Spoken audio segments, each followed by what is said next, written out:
In the house here at Madison Square Garden, we have undefeated Terence Crawford going up against Hammer and Hank Lundy. Also in the house, we have undefeated Felix Verdejo, who will also be in the card. This is Saturday, February 27th at the theater at Madison Square Garden. It'll be broadcast live on HBO. With us, Terence Crawford, undefeated, all the way from Nebraska. Now, how's it feel to be in a big city here? It feels good to be in a big city on Broadway. And tell us a little bit about Hammer and Hank Lundy. He talked too much. You seem to be a man of few words. So what's going to be your strategy in there? Just be myself. That's it. And tell us a little bit about your style for those that might not know as much about you. Go to HBO on demand.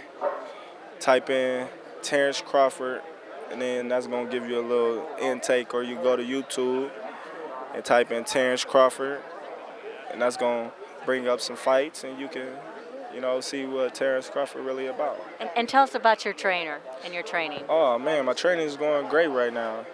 We just started training camp, and we're looking forward to February 27th. Okay. And what do you think? Do you ever think about hurting somebody? It's a hurt game, and about the referees and it's a business. It's a business. I'm not in it to hurt anybody. I'm just in it to win it. In it to win it? Yeah. Okay, well, good luck, and say a shout out to your fans. Shout out to all my fans in Omaha. I know they coming to support me, and shout out to this dude right here. His name is Phyllis. All my team. Tell me a little bit about this fighter. Terence, he's the best fighter in the world. Best fighter in the world? Yeah, he can do everything. Nobody can fight like him. Thank you. Just working on me. You ever watched him just as a boxing Yeah, fan? I watched him fight before. Yeah. I watch a lot of boxing. And your thoughts were? He's average. He's average. He can box a little bit, but that's when you fight different people with different type of skills and mindset, then you fight another person with a higher skill set and mindset, then it's going to be a whole totally different fight in the ring. I don't ever look at fighters like, oh, he did this against this fighter, because styles make fights, and I'm not the same fighter that he was fighting in this previously fight. So I just work on bettering myself. Work on trying to capitalize on something that he does wrong. Are you you're in the 140? You want to dominate the 140, clean it up before you move up to 47 because you're getting big? Right. Well, that's my main goal right now is unify at 140, and then in the future move up when I can no longer make 140. So whatever he says is just cheap talk. Talk is cheap. I mean, he got a half a dozen different styles to approach you, to beat you, defeat you, and come that day, he's going to walk home with the title. If that's what he believes in, everybody's entitled to believing in what they want to believe in. But come the 27th, it's going to be a totally different thing in that ring. Fighters work on battle plans. You have one or two or three. Is that how you set yourself up to get ready for a fight? Plan A or Plan B or Plan C to make sure that everything works out? I always got a plan for a plan. If this don't work, then I adjust. If that don't work, then I adjust. And I think that's what separates me from other fighters. Is that what you did when you fought the lightweight?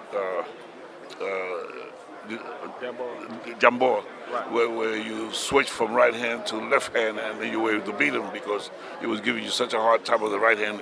Right. So you're able to adjust as you went along. Right. But you mentioned a lot of great fighters that you watched growing up.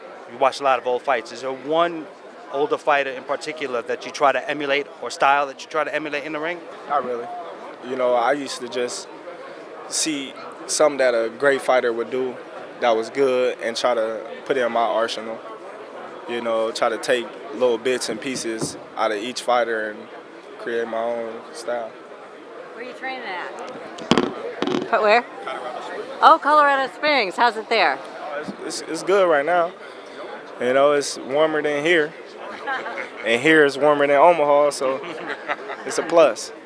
It's pretty high altitude, isn't it? Yeah. Up there. Do they do some of the Olympic trials? Right, Olympic Training Center. Okay, Yeah. good. Surprisingly enough, you're not fighting in Omaha. Why did you change the battle to come here in New York City? It's not me changing anything. They picked the venue, and we just went along with it. I only fought in Omaha 3 times, you know, but everybody think that I didn't fought there my whole professional career. I mean, because the place is packed when you're fighting. But is it a good thing for you now to spread your talents and your worth all over? So, you know, of course, it's a Madison Square Garden. Oh yeah, of course. You know, fighting in the East Coast and then West Coast, then Midwest, then South. That's gonna get my fan base, you know, everywhere. And that's what we're looking for to doing. Congrats to you on your God bless. All right, next time winning that wrestling tournament. I'm Kristal Hart reporting from Madison Square Garden. Hope you've enjoyed the show. Thanks for watching, and we'll see you at the fights.